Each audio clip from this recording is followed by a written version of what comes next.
नमस्ते दोस्तों, हमारे YouTube चैनल पर आपका स्वागत है।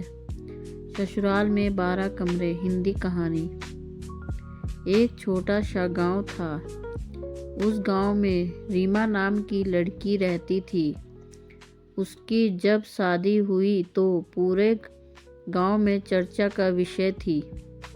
रीमा बहुत सुंदर थी, पढ़ी लिखी भी थी और उसका ससुराल बहुत बड़ा था। कहते हैं वहाँ 12 कमरे थे।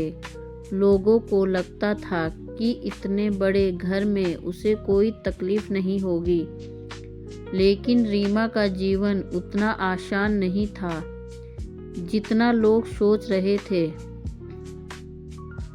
शादी के अगले दिन जब रीमा ने ससुराल की चौखट पार की तो उसकी आंखों में सपने थे। बड़ा सा आंगन, हरे रंग की दीवारें और 12 कमरों वाला विशाल मकान। हर कमरे के दरवाजे पर ताले झूल रहे थे। सास ने मुस्कुराकर कहा, ये 12 कमरे हमारे परिवार की पहचान है। बेटा, हर कमरे में एक कहानी है।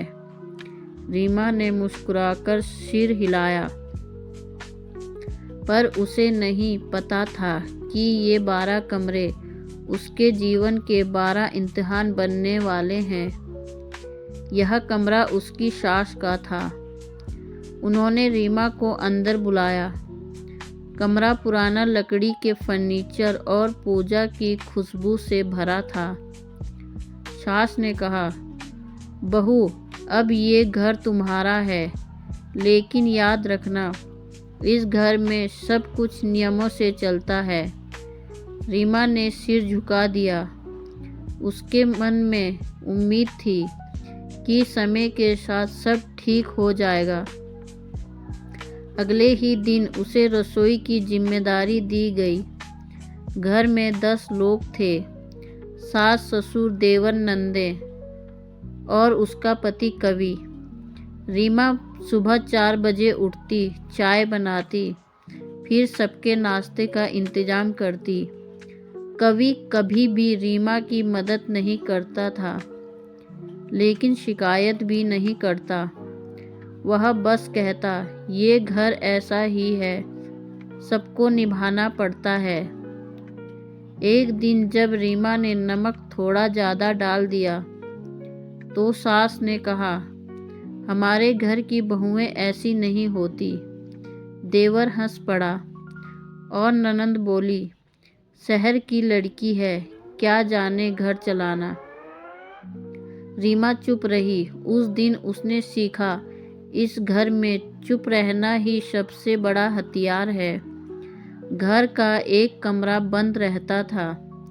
रीमा ने कई बार पूछा, ये कमरा क्यों बंद है? सास ने कहा, ये हमारे बड़े बेटे का कमरा है, जो अब इस दुनिया में नहीं। रीमा चुप हो गई। एक दिन जब अकेली थी, उसने धीरे से दरवाज़ा खोला।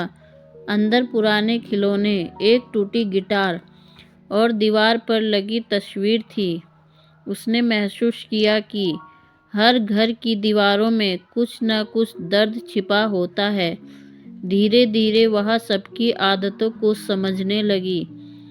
ससुर का समय अखबार और पूजा में जाता। सास सबकी देखरेख करती और कभी अपने काम में डूबा रहता। रीमा ने हर रिश्ते में संतुलन बनाने की कोशिश की।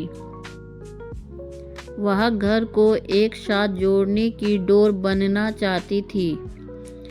एक शाम कवि थका हारा घर आया। रीमा ने पहली बार उसके लिए चाय बनाकर अपने हाथों से दी।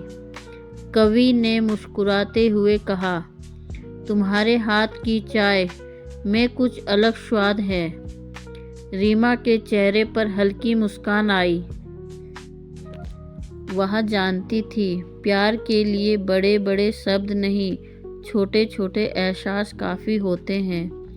घर की आर्थिक स्थिति अचानक बिगड़ गई। कवि का बिजनेस घाटे में चला गया। सास ने कहा, बहू, अब तुम्हें भी कुछ करना होगा। रीमा ने हिम्मत नहीं हारी। उसने घर पर ही सिलाई का काम शुरू किया। धीरे धीरे उसके हाथों के बनाए कपड़े मोहल्ले में मशहूर हो गए। उसके प्रयासों से घर की हालत सुधरने लगी। ससुर ने पहली बार कहा, हमारी बहू तो लक्ष्मी है, लेकिन नंद को यह सब अच्छा नहीं लगा।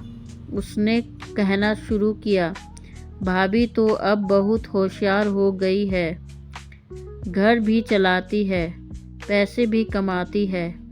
सास भी अब उसे ज़्यादा ध्यान देने लगी, जिससे घर में जलन बढ़ गई। रीमा ने सीखा कि सफलता के साथ ताने भी मुफ्त में आते हैं। एक दिन नंद ने सबके सामने कहा, भाभी को तो अब बस अपने काम की चिंता रहती है, घर की नहीं। रीमा का दिल यह सुनकर टूट गया। उसने पहली बार जवाब दिया, मैं भी इस घर की हूँ और मेरी मेहनत इस घर के लिए। सास चुप रही, लेकिन उसकी आंखों में रीमा के लिए नया सामान था। धीरे धीरे रीमा ने अपनी पहचान बना ली। उसके कपड़ों का छोटा सा व्यवसाय अब बड़े ऑर्डर लेने लगा था। कवि ने कहा, मुझे गर्व है तुम पर। रीमा ने कहा, गर्व तब होगा जब ये घर सिर्फ 12 कमरों वाला नहीं, बल्कि 12 दिलों वाला बने। अब घर का माहौल बदल चुका था।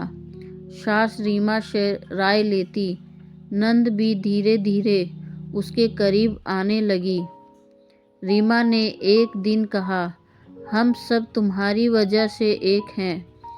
रीमा ने मुस्कुराकर कहा, मैंने बस अपने हिस्से का कमरा संभाला है, बाकी सबने दरवाजे खोल दिए।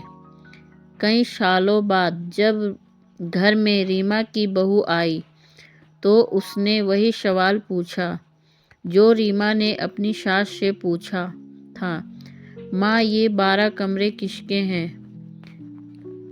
रीमा मुस्कुराई और बोली, ये 12 कमरे मेरे जीवन की कहानी है। हर कमरे में एक सबक है। जहाँ दर्द था वहाँ हिम्मत बनी, जहाँ ताने थे वहाँ पहचान बनी, जहाँ दीवारें थी वहाँ प्यार ने रास्ता बनाया। उस दिन रीमा ने महसूस किया कि अब ये घर सच में उसका है, 12 कमरों वाला, लेकिन एक दिल से धड़कता हुआ। हर औरत का ससुराल एक नया संसार होता है। कुछ कमरे खुशियों के होते हैं, कुछ आंसुओं के, पर जो औरत हर कमरे में अपने प्यार और धैर्य का दीपक जलाती है, वही घर को घर बनाती है।